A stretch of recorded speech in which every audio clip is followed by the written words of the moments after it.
Pernah nggak sih kita bertanya sebenarnya apa itu golongan darah? Kenapa ada A, B, AB, dan O?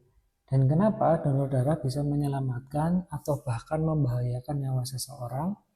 Yuk kita bahas sampai tuntas. Darah adalah cairan merah yang mengalir di arteri dan vena ke seluruh tubuh. Ia membawa oksigen ke jaringan dan membawa karbon dioksida keluar dari tubuh. Darah juga disebut sebagai prinsip kehidupan, karena tanpa darah tubuh kita tidak bisa berfungsi. Golongan darah ditentukan oleh ada atau tidaknya antigen tertentu di permukaan sel darah merah kita. Inilah yang membuat darah seseorang berbeda dari orang lain. Sistem penggolongan darah yang paling terkenal adalah A, B, AB, dan O. A, jika permukaan sel darah merah punya antigen A. B, jika punya antigen B. AB punya kedua-duanya. Dan O tidak punya antigen A maupun B. Meskipun golongan darah diwariskan 100% dari orang tua, lingkungan bisa mempengaruhi golongan darah mana yang lebih dominan dalam posisi tertentu. Ada fakta menarik, ternyata ada 8 jenis golongan darah yang umum, yaitu kombinasi dari golongan ABO dan faktor RH. RH itu apa? RH adalah antigen lain. Ada yang bisa RH plus dan tidak ada atau RH min. Aturannya begini. Orang RH min tidak boleh menerima darah RH min. Orang RH plus boleh menerima RH plus maupun RH min.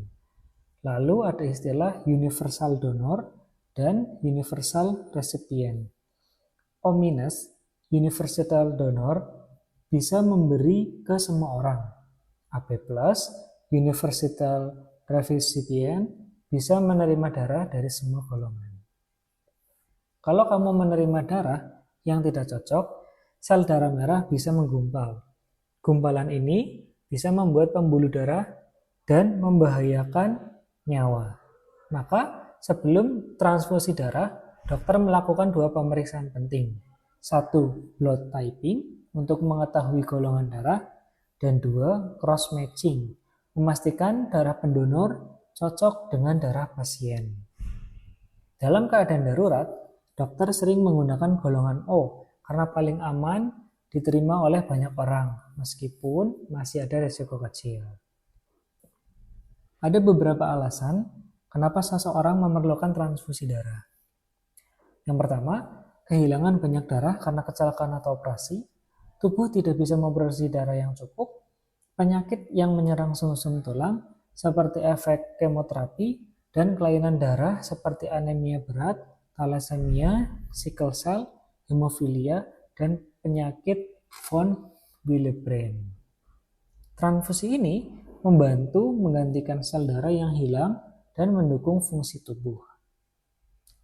Jika transfusi diperlukan, terutama untuk anak, dokter akan menjelaskan seluruh prosedur dan resikonya. Orang tua akan diminta menandatangani informed consent sebagai tanda persetujuan. Dan selama bukan keadaan darurat, darah akan dites dulu untuk memastikan kecocokan 100%. Ini dilakukan demi keselamatan pasien. Jadi, sekarang kamu sudah tahu kenapa golongan darah itu sangat penting dan kenapa transfusi darah harus dilakukan dengan sangat hati-hati. Kalau kamu suka konten sains seperti ini, jangan lupa like, komen, dan subscribe Kelvin Science. Sampai jumpa di video berikutnya.